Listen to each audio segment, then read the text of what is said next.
मला आपल्या सगळ्या प्रेक्षकांना सांगायला एक आवडेल की वस्त्रवाईब हा शो सुरू झाल्यानंतर वस्त्रवाईब या शो साठी एक खूप सरप्राईज एलिमेंट आहे जे आता आपल्याला कविता सांगणार आहे, जो एक किस्सा आहे आणि तो प्लीज तुम्ही कविताकडनं ऐका. एक खूप स्पेशल किस्सा आहे. आमच्याकडे एक वेबसाईट वरती ऑर्डर आली आणि त्याच्यामध्ये शिपिंग ऍड्रेस होता सुधा मूर्ती आणि काय बँगलोरचा ऍड्रेस होता आणि आमच्या टीमलाही खूप असं एकदम हे पण कोणीतरी दुसऱ्यांनी ऑर्डर प्लेस केली होती पण शिपिंग ऍड्रेस त्यांचा होता.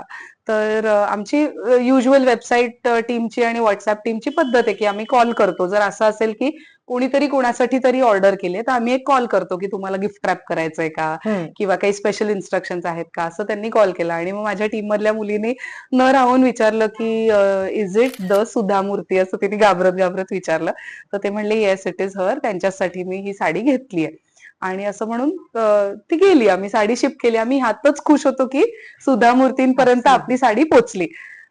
ह्यानंतर 3 दिवसांनी मला सकाळी 9 वाजता फोन आला आणि माझ्या व्हॉट्सअप टीम मधल्या मुलीचा फोन आला की ताई तुला अननोन नंबरवरनं फोन येईल, तू फोन घे, सुधा मूर्तींचा फोन येणार आहे. तर मला काही कळायच्या आत कॉल वेटिंग वरती कॉलच आला. I am calling from Sudha Murthy's office आणि ma'am wants to talk to you. म्हटलं की ओके, मला धडधडायला लागलं.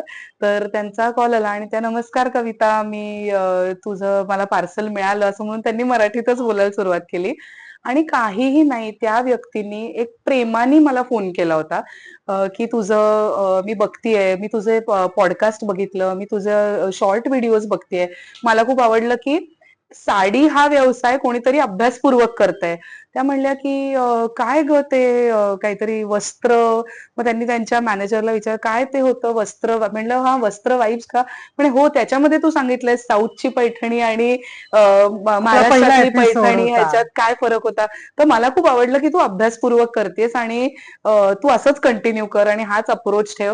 असा त्यांचा स्वतः मला फोन आला आणि माझ्यासाठी हे इतकं म्हणजे कारण मी त्यांना कॉन्टॅक्ट केलं नव्हतं किंवा मी त्यांच्यापर्यंत आपणून काही पोहोचले नव्हते, पण आपण एखादं काम करतोय, आता आपण तुझा हा उपक्रम आहे वस्त्र वाईबचा आणि आपण एका थॉटनी हे चालू केलं पण हे कुठेतरी कोणाला तरी पोचतंय आणि त्यामागचा खरेपणा पोचतोय, त्याच्या मागचं आपण जी मेहनत घेतोय, आपण जो रिसर्च करतोय हे कोणापर्यंत तरी पोचतंय, याची पोचपावती मिळणं ह्याच्यासारखं खरंच काही ब्लेसिंग नाहीये. नाही आणि सो मला असं असा हा वाटतं. स्पेशल किस्सा तुम्ही कोणाशी अजून शेअर केला नव्हता आणि ह्याच्यात थँक्यू. तुझा वाटाच आहे भार्गवी. So thank you. खूप स्पेशल आहे. Thank you so. Much. Yes मलाही कौतुक वाटतं की आपण साड्यांचा शो, आपल्याकडे बरेच वेळेला असं असतं ना, साडी काय त्याचा काय हो. शो आहे हां. असं, आणि माहितीच मग आहे आपलं आता काय माहितीच आहे नवीन. त्याच्यात काय, असं आपण काही विचार मनात न आणता नाही. आपण खूप येस. पॉझिटिव्ह प्रयत्न येस. केला. Yes. So thank you you much पूर्ण येस. प्रथाच्या टीमला, कारण आपण आय नो. त्याच्याशिवाय तर होऊ खरंच. शकत नाही. खरंच. अशा अनेक साड्यांविषयी माहिती घेऊन आम्ही येणारच आहोत.